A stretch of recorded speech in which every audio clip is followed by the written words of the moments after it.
클릭해 주셔서 감사합니다. 오늘 하루 좋은 일만 가득하시길 정성을 다해 기원드립니다. 구독과 좋아요와 댓글은 큰 힘이 됩니다. 야담TV 이야기 시작하겠습니다. 그녀의 이름은 월영이었습니다. 올해 겨우 19살의 나이였지만 그녀의 활솜씨는 마을에서 둘째가라면 서러울 정도였지요. 아버지, 제가 그동안 배운 무예로 우리 마을을 꼭 지키고 말겠습니다. 매일 새벽 달빛이 채 가시지 않은 시각이면 월영은 아버지와 함께 뒷산으로 올랐습니다. 차가운 이슬이 맺힌 풀잎을 헤치며 걸을 때면 아버지의 목소리가 어둠을 가르곤 했지요. 활은 곧 사람의 마음이다. 마음이 흔들리면 화살도 흔들리느니라. 월영은 추운 겨울에도 하루도 빠짐없이 활을 들었습니다. 손가락이 얼어 감각이 없어도 팔이 떨려 더 이상 활 시위를 당길 수 없을 때까지 연습했지요. 아버지, 이번에는 말을 타고 활을 쏘고 싶습니다. 내 나이에 그런 무예를 익히려 하다니. 꼭 해내고 말겠습니다. 다리 차고 기울기를 수십 번. 마침내 월영은 말 위에서도 활을 쏠 수 있게 되었습니다. 때로는 말에서 떨어져 온몸이 멍들기도 했지만 그럴 때마다 더욱 단단한 의지가 생겼지요. 저것 좀 보게. 아침부터 저녁까지 말을 타고 활을 쏘는 계집이라니. 쯧쯧, 장차 시집은 어찌 가려나. 바느질은 제쳐두고 저러고 있으니. 마을 사람들의 수군거림이 들려올 때면 월영의 마음도 흔들렸습니다. 하지만 그때마다 아버지는 딸의 어깨를 토닥여 주었지요. 사람들이 뭐라 하든 내가 옳다고 믿는 길을 가거라. 언젠가는 내 재주가 쓰일 날이 올 것이다. 그렇게 월영은 마을 사람들의 수군거림에도 매일 열심히 활쏘기에 열중했는데 이제 곧 전투가 시작될 터였지요. 하지만 아무도 알지 못했습니다. 이 한 여인의 용기가 수백 명의 청나라 군사들을 물리치게 될 줄은요. 자, 그럼 지금부터 병자호란 당시 조선의 한 처녀가 청나라 군사들과 맞서 싸운 놀라운 이야기를 들려드리도록 하겠습니다. 때는 1636년이었습니다. 조선 팔도가 청나라 군사들에 의해 쑥대밭이 되어가고 있을 때였지요. 함경도 국경 근처의 작은 마을, 이곳에 월영이란 처녀가 살고 있었습니다. 월영아, 활은 그저 쏘는 것이 아니다. 마음을 다스려야 하느니라. 어린 시절부터 아버지에게 무예를 배워온 월영은 남다른 재주를 보였습니다. 무술 실력은 건장한 남정네들 10명 정도는 거끈히 눕힐 만큼 뛰어났는데 얼마 전에도 저작거리에서 아녀자를 희롱하던 무리들을 단 몇 수 만에 쫓아버리는가 하면 말을 타는 솜씨는 남장구 못지않았고 활솜씨는 마을 사람들도 혀를 내두를 정도였지요. 아버지, 저는 이 활로 언젠가는 우리 가족과 마을을 지키는데 보탬이 되고 싶습니다. 하지만 그때까지만 해도 아무도 몰랐습니다. 그녀의 그 말이 이렇게 빨리 현실이 될 줄은요. 하지만 월영의 삶의 모든 것이 순탄했던 것은 아니었습니다. 대다수의 마을 사람들은 여인이 활을 든다는 것을 못마땅하게 여겼지요. 세상 천지의 여인 내가 활을 든다는 게 말이나 되는가? 에휴, 여자가 저렇게 천방지축으로 망나니 마냥 다니는 것도 하루 이틀이지. 저게 뭐하는 짓이람. 마을 사람들의 계속되는 수군거림이 극에 달하자 결국 월영의 아버지는 큰 마음을 먹고 월영에게 이야기했지요. 월영아, 내가 활을 배우는 것을 두고 사람들이 말이 많구나. 이제 그만두는 것이 어떠하겠느냐? 하지만 월영은 고개를 저었습니다. 아버지, 나라가 일이 어지러운데 나라를 지키는데 작은 힘이라도 보태고 싶어요. 이건 여자라고 해서 못할 일이 아니라고 생각합니다. 그런 딸의 모습에 아버지는 깊은 시름에 잠겼지만 한편으로는 대견함을 감출 수 없었습니다. 내 뜻이 그리 굳다면 이제부터는 더 엄격하게 가르치마. 그렇게 월영은 날이 갈수록 무예에 정진했습니다. 새벽이면 홀로 일어나 활을 쏘았고 밤이면 달빛 아래서 말을 탔지요. 그녀의 실력은 나날이 발전했고 마침내 아버지의 기대 이상으로 성장했습니다. 이제 내 활솜씨는 나보다도 더 뛰어나구나. 하지만 명심해라. 진정한 무인은 싸움을 피하고자 하는 자이며 불가피한 경우에만 무예를 쓰는 법이니라. 예, 아버지, 깊이 새기고 있겠습니다. 그러던 어느 날 월영은 숲속에서 이상한 소리를 듣게 되었습니다. 살려주세요. 누가 좀 도와주세요. 달려가 보니 청나라 군복을 입은 사내들이 마을 처자를 끌고 가는 중이었습니다. 그들의 모습을 본 월영의 눈빛이 차갑게 변했지요. 감히 우리 마을 처자를 건드리다니. 월영은 재빠르게 나무 위로 올라가 활시위를 당겼습니다. 화살은 빗소리처럼 쏟아져 내렸고 놀란 청나라 병사들은 허둥지둥 도망쳤지요. 이게 웬일이냐? 저 높은 곳에서 화살이. 빨리 도망가자. 이곳에는 대단한 궁수가 있는 모양이다. 덕분에 처자는 무사할 수 있었지만 도망간 청나라 병사들의 마지막 말이 월영의 귀에 걸렸습니다. 두고 보자. 반드시 이 마을을 쳐부수고 말겠다.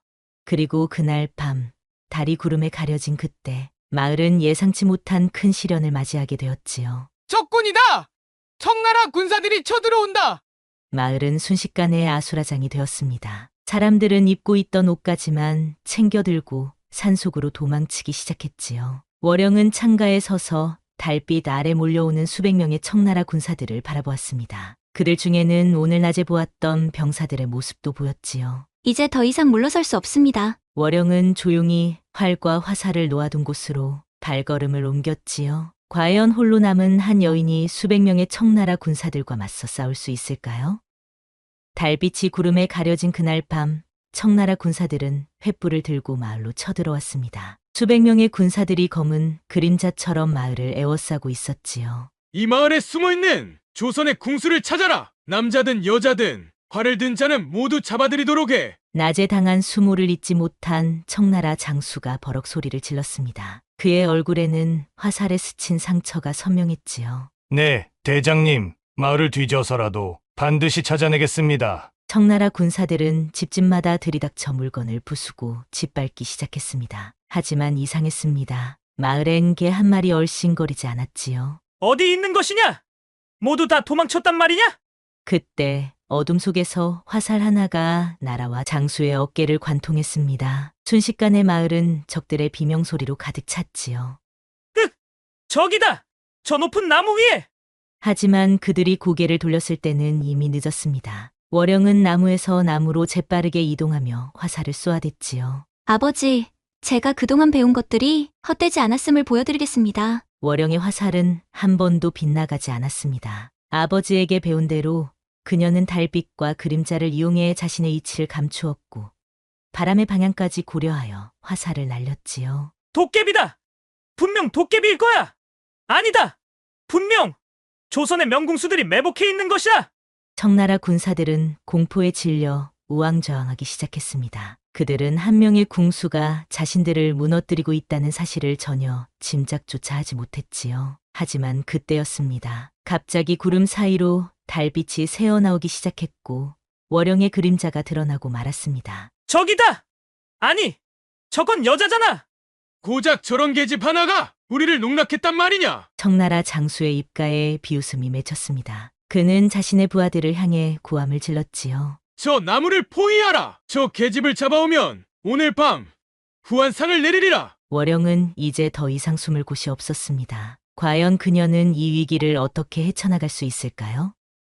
한편 달빛이 드러나자 청나라 군사들이 점점 나무를 향해 다가오고 있었습니다. 하지만 월영의 손에는 화살이 몇 개 남지 않았지요. 이제 어찌하면 좋을까? 그때 불현듯 아버지의 가르침이 떠올랐습니다. 월영아, 활은 마지막 한 발까지도 아껴야 한다. 때로는 한 발의 화살이 100발의 화살보다 더 큰 힘을 발휘할 때가 있느니라. 월영은 마지막 희망을 걸고 손에 든 화살을 세어보았습니다. 단 3발. 이것으로 수십 명의 적을 상대해야 했지요. 계집!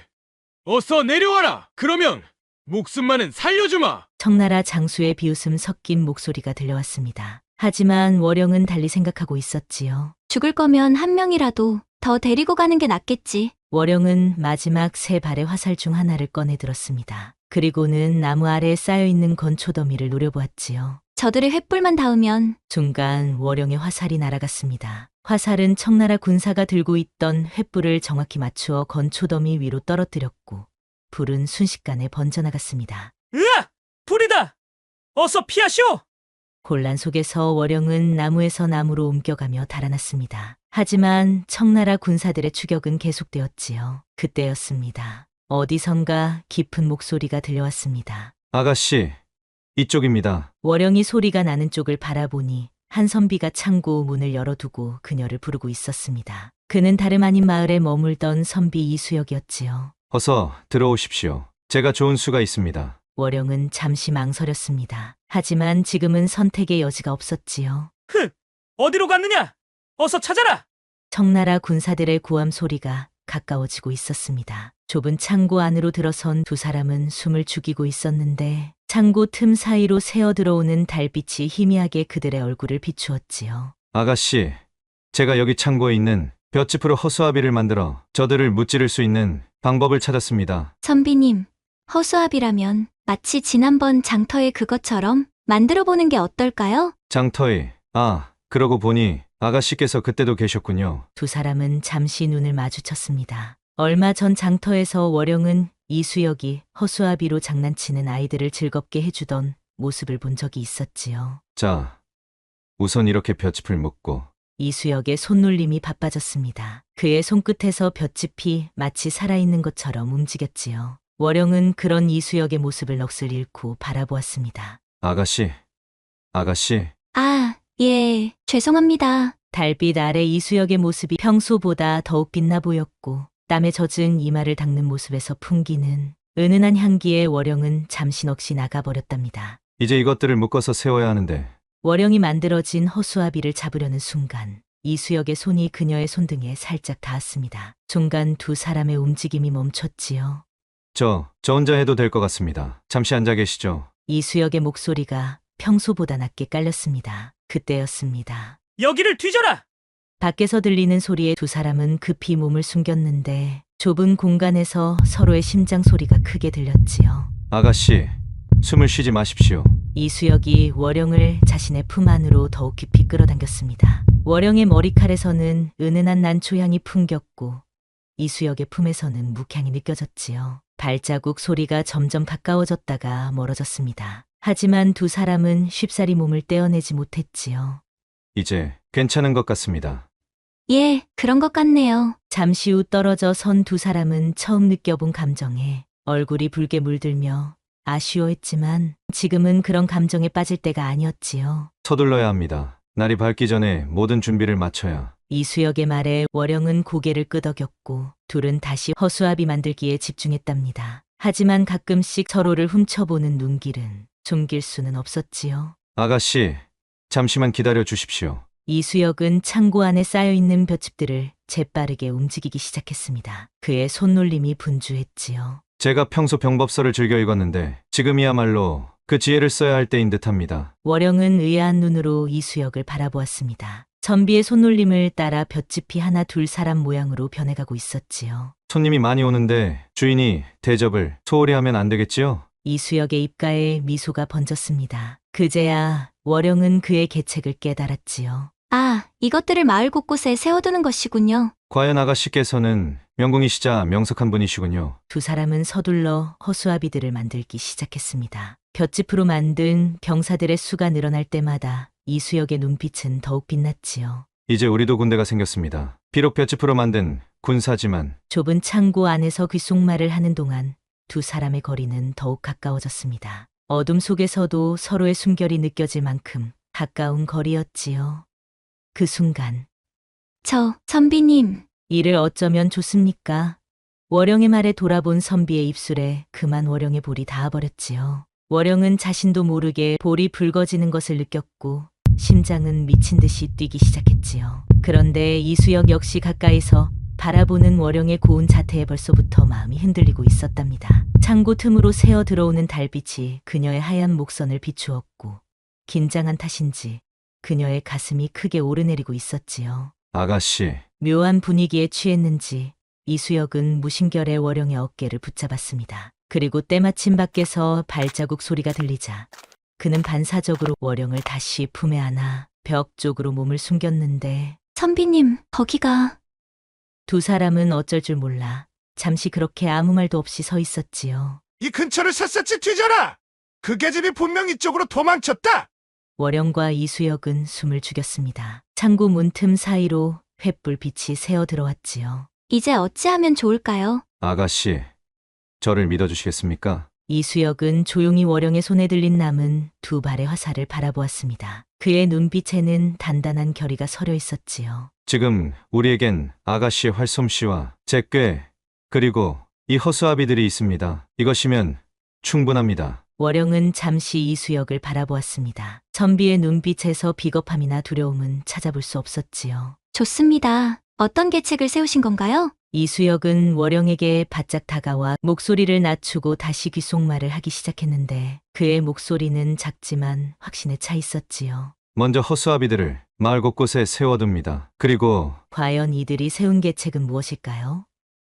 깊어가는 밤, 창고에서 만든 허수아비들이 하나둘 마을 곳곳에 자리를 잡았지요. 이제 제가 북을 치면서 마을을 한 바퀴 돌겠습니다. 아가씨께선 나무 위에서 때에 맞춰 화살을 쏘아주십시오. 이수역은 큰 북을 들고 달빛 속으로 사라졌는데 잠시 후 마을 건너편에서 우렁찬 북소리가 울려 퍼졌지요. 저게 무슨 소리냐? 대군이 오는 신호인가? 갑자기 들려오는 큰 북소리에 청나라 군사들이 당황하기 시작했습니다. 그때였습니다. 아! 월영의 화살이 이번에는 청나라 장수의 손바닥을 관통했는데 놀란 장수가 뒤돌아보니 달빛에 비친 허수아비들의 그림자가 거대한 군사들처럼 보였지요. 크악! 조선군이다! 매복하고 있던 군사들이 쳐들어온다!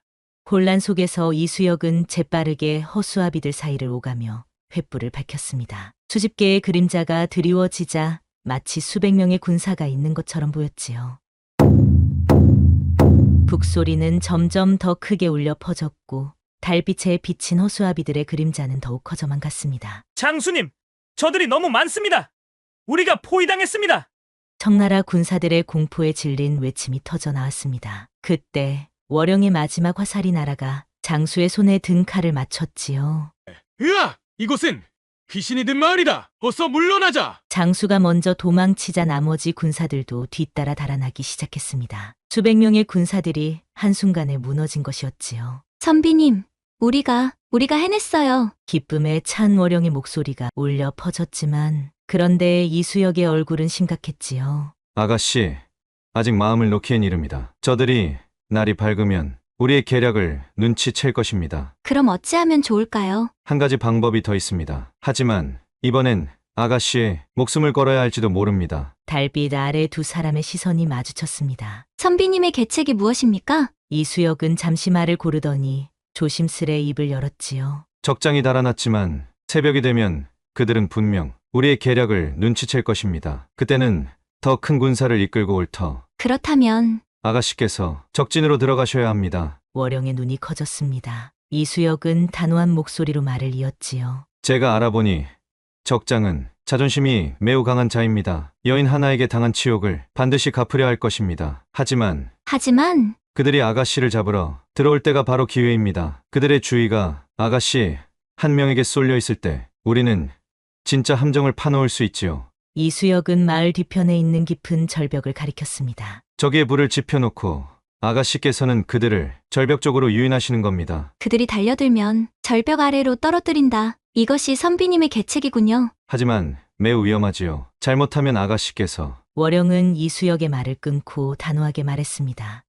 좋아요. 제가 하겠어요. 하지만 선비님, 이 마을을 지키기 위해서라면 제 목숨이라도 바치겠습니다. 달빛이 두 사람의 얼굴을 비추자 서로의 눈빛에서 결연한 의지가 느껴졌지요. 그렇다면 제가 아가씨의 뒤에서 지켜보겠습니다. 무슨 일이 있어도 아가씨를 홀로 두지 않겠습니다. 두 사람은 재빨리 준비를 시작했습니다. 이수역은 절벽 근처에 횃불을 설치했고 월영은 화살촉과 화살 시위를 단단히 여미었지요. 그렇게 잠시 후 동이 트기 시작할 무렵 멀리서 말발굽 소리가 들려왔습니다. 예상대로 청나라 장수는 대군을 이끌고 돌아오고 있었지요. 선비님, 아가씨. 두 사람은 잠시 서로를 바라보았습니다. 말로 표현할 수 없는 깊은 감정이 오갔지요.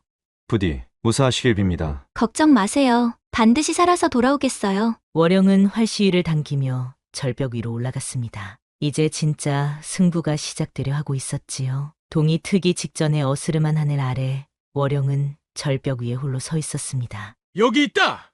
그 계집이. 청나라 장수가 달려오며 고함을 질렀습니다. 그의 얼굴에는 분노와 굴욕감이 가득했지요. 이번에는 도망칠 수 없을 것이다. 월영은 침착하게 활시위를 당겼습니다. 화살은 장수의 말 앞에 정확히 꽂혔지요. 감히! 장수의 얼굴이 일그러졌습니다. 그는 부하들을 향해 고함을 질렀지요. 당장 저 계집을 사로잡아라. 산채로 가져와야 한다. 수십 명의 군사들이 월영을 향해 달려들었습니다. 월영은 그들을 교묘히 피하며 절벽 쪽으로 움직였지요. 하나, 둘, 셋. 월영은 속으로 숫자를 세었습니다. 이수역과 약속한 대로 적들이 모두 절벽 위로 올라올 때까지 기다려야 했지요. 넷, 다섯. 그때였습니다. 이 계집을 잡기 위해 이리 많은 군사가 필요한가? 내가 직접 나서겠다. 청나라 장수가 말을 타고 절벽 위로 달려오기 시작했습니다. 예상치 못한 상황이었지요. 아가씨, 조심하십시오. 이수역의 다급한 외침이 들렸지만 장수의 말은 이미 월영을 향해 돌진해 왔지요. 그 순간 월영은 몸을 획 돌려 절벽 끝으로 뛰어내리는 게 아니겠습니까? 아가씨, 하하! 저 계집이 스스로 목숨을 끊은 것이냐? 청나라 장수가 비웃음을 터뜨렸습니다. 하지만 그의 웃음은 오래가지 못했지요. 장수님, 저기 보십시오. 절벽 아래에서 횃불들이 하나둘 켜지기 시작했는데 그 불빛 속에서 한 여인이 활시위를 당기고 있었지요. 불가능해! 장수의 얼굴이 창백해졌습니다. 월영은 절벽 아래 이수역이 준비해둔 집더미 위로 뛰어내린 것이었지요. 이제 청나라 내 놈이 떨어질 차례다. 월영의 화살이 날아갔습니다. 화살은 장수의 말 발굽 앞에 꽂혔고 놀란 말이 뒷걸음질을 치다 균형을 잃고 말았지요. 으악! 장수가 절벽 아래로 떨어져 내렸지만 다행히도 이수역이 미리 준비해둔 집더미 위로 떨어진 덕에 목숨은 건졌답니다. 물론 꼼짝없이 월영의 화살 앞에 무릎을 꿇어야 했지만 날이지요. 장수님이 붙잡혔다. 부하들은 절벽 아래로 떨어진 장수를 바라보며 공포에 질렸습니다. 그들의 두려움 가득한 목소리가 새벽 하늘에 울려 퍼졌지요. 도망가자. 장수는 포기하고 어서 도망가자. 저 계집이 귀신인가 도깨비인가. 어서 달아나야 한다.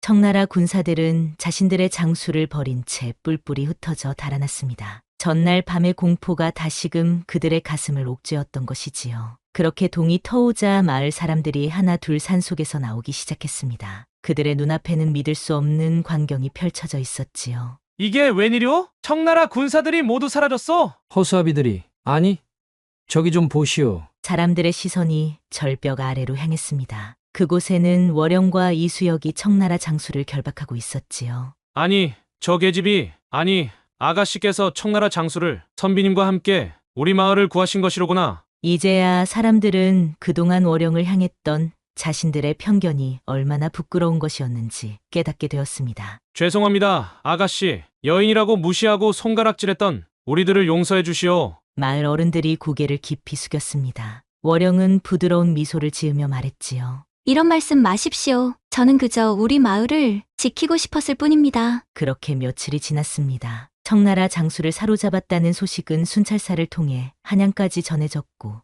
이내 임금의 귀에까지 들어갔지요. 여인이 청나라 장수를 사로잡았다고? 임금은 크게 감동하시어 친위 행차를 결정하셨습니다. 그리고 보름 뒤 드디어 그날이 왔지요. 전하께서 오신다!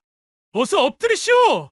임금의 어가가 마을 입구에 도착했습니다. 월영과 이수역은 나란히 무릎을 꿇고 엎드렸지요. 고개를 들어라. 두 사람이 고개를 들자 임금의 안색이 매우 흡족해 보였습니다. 과인이 듣기로 너희 둘은 이번 일을 함께 헤쳐나가며 서로를 많이 의지했다고 하더구나. 두 사람의 얼굴이 붉어졌습니다. 임금은 흐뭇한 미소를 지으며 말을 이으셨지요. 월영아, 앞으로도 그대의 용기로 우리 백성들을 지켜주거라. 이수역 역시 그대의 지혜로 나라의 힘이 되어주기 바라노라.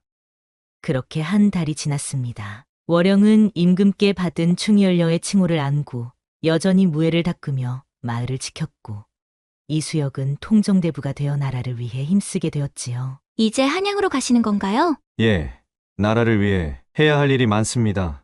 부디 건강하세요. 아가씨도 마찬가지입니다. 두 사람은 서로를 바라보며 따뜻한 미소를 지었습니다. 비록 함께하지는 못하지만 각자의 자리에서 최선을 다하기로 한 것이지요. 이들의 이야기는 오랫동안 사람들의 입에 오르내렸습니다. 전쟁터에서 피어난 아름다운 사랑 이야기보다는 나라를 위해 자신의 모든 것을 바친 두 젊은이의 이야기로 말입니다. 옛말에 이런 말이 있지요. 한 사람의 용기가 100사람의 마음을 움직인다고. 월영은 여자라는 편견에 맞서 용기를 냈고 이수역은 선비라는 자존심을 버리고 지혜를 발휘했습니다. 그들은 자신의 안위보다 나라와 백성을 먼저 생각했기에 진정한 영웅이 될 수 있었지요. 때로는 스스로의 행복도 미루어둘 줄 아는 것. 그것이 진정한 사랑이 아닐까요? 우리도 각자의 자리에서 자신만을 위한 삶이 아닌 더 큰 누군가를 위해 살아간다면 그보다 더 값진 인생이 있을까요? 오늘 이 이야기가 여러분의 가슴 한편에 작은 울림으로 남기를 바랍니다. 오늘도 야담TV를 시청해주셔서 감사합니다. 앞으로도 이런 따뜻한 이야기로 여러분을 찾아뵙도록 하겠습니다. 구독과 좋아요는 새로운 이야기를 만드는 큰 힘이 됩니다. 그리고 뒤에 뜨는 다음 이야기도 놓치지 마세요. 여러분의 하루가 행복하시길 정성을 다해 기원합니다.